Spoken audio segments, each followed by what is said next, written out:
Allez, fais un effort quoi. Non, je suis désolé, je le ferai pas. Allez, ça lui ferait tellement plaisir. Non, je refuse, je vais pas me déguiser en Yeti. La semaine dernière, tu m'as demandé d'enfiler le costume de Predator, soi-disant, pour lui faire une surprise. Et t'as vu dans quel état ça l'a mise, la gamine? Oh oui, mais c'était drôle quand même.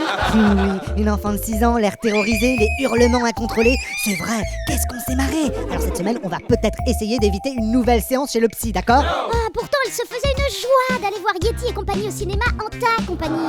Ah, mais là, c'est complètement différent. Évidemment qu'on va y aller. On parle d'un film d'animation conçu comme un divertissement familial plein de good vibes et avec un message hyper positif. Le genre de film où tu te détends avec ton enfant. Donc oui, bien sûr. T'es vraiment un homme fantastique. Ça va lui faire tellement plaisir de voir son papa déguisé en Yeti. Non, non, ça c'est toujours non par contre. Mais on vous dit tout dans la gifle-histoire du film Yeti et compagnie. Oh my god.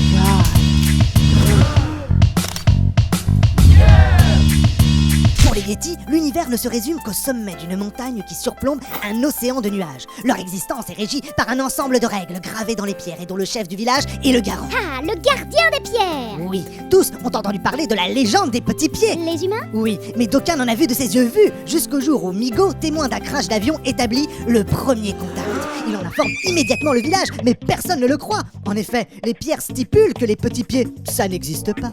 Comment oser penser qu'une pierre se trompe? Mais Migo, attaché à la vérité, s'obstine, et cet entêtement lui coûte son exil. Qu'on lui jette la première pierre. Bien décidé à prouver qu'il n'est pas un menteur, il part en quête des petits hommes, mais va faire une découverte encore plus grande et qui risque bien de tout bouleverser.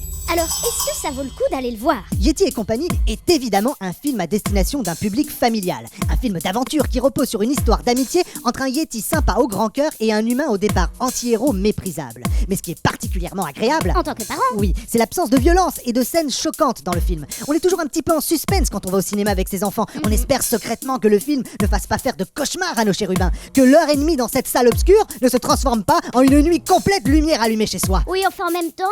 C'est vrai que de façon un peu égoïste, on souhaite quand même avoir quelque chose à se mettre sous la dent. Oui. Une intrigue suffisamment divertissante pour partager un moment et non le subir. Oh oui. Ici, le contrat est respecté à 100%. C'est une validation parent-enfant unanime. Le message et les idées que véhicule le film sont positifs, avec plusieurs niveaux de lecture selon les âges. Le scénario est truffé d'humour et le tout est agrémenté d'une bande-son pleine de good vibes avec un doublage en VF très réussi. Bref, un film riche, bienveillant, qui met le smile, adapté à un public jeune et qui ravira en même temps les plus grands. Et ça, c'est déjà pas mal. Attendez, ne partez pas! Une histoire, ça se partage. Mettez-nous un pouce! Ou un commentaire.